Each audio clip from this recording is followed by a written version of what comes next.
حاجه وفهمتها معطله بزاف، وسرقات مني شلا حوايج وشلا صوالح، ونبقى نبكي ونغني نقول يا ليت الزمان يعود واعود بهذا الوعي وبهذا النضج وبهذه الفكره.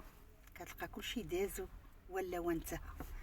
لا، كيغلبني وجهي وكيغلبني الاصل ديالي والاخلاق ديالي والطبع ديالي، وانا بنت الاصل وانا بنت القاع والباع حشومه. واخا هما يديروا هكاك ربي غيحاسبهم، هما واخا يديروا واخا يغلطوا في حقنا، حنا ولاد الاصل وحنا مربيين وحنا كنديروا بتربيتنا باخلاقنا بكلشي اللي فينا الزوين، حنا كنحناو الراس.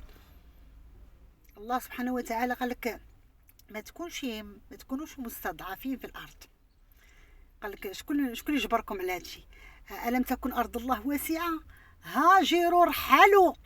مي تشوفوا الاستفزاز ولا احتقار ولا استنكار وعدم الاحترام، وانت عندك الحق وما غلطه ما حتى حاجه وعندك كرامتك، غا كتحني الراس كتولي كتحني الرقبه، شويه كتلقى راسك راكعه.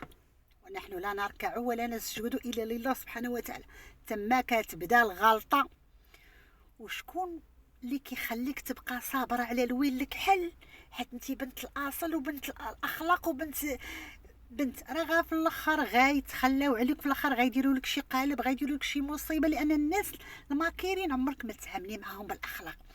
اللي بهدلك نهار الاول بهدليه، واللي حطمك انت حطميه، وديري الردود فعل وارحلي واهجرهم هجرا جميلا. ما تقولش نصبر على وجه الوليدات وعلى وجه الخدمه وعلى وجه العائله، على وجه اختي وامي وبا وطاصيلتي. حتى واحد ما يعقل عليك، عاقلي على كرامتك وعلى راسك، لان غتلقاي الوقت داز وتسرق منك العمر والصحه، شي حاجه لا تعوض بالثمن. واخا تقيلي تبكي وتدفع مال قارون باش تشري داكشي اللي ضاع، ما عمرك تعوضي. ولكن واياكم تقولي ندير بوجهي، دير بوجهك من اجل كرامتك، دير بعينك من اجل نفسك، دير بحواسك من اجل راسك، باش تكوني قويه وتكوني واقفه على رجليك، ماشي طايحه ماشي راكعه ماشي ساجده، الا لله سبحانه وتعالى.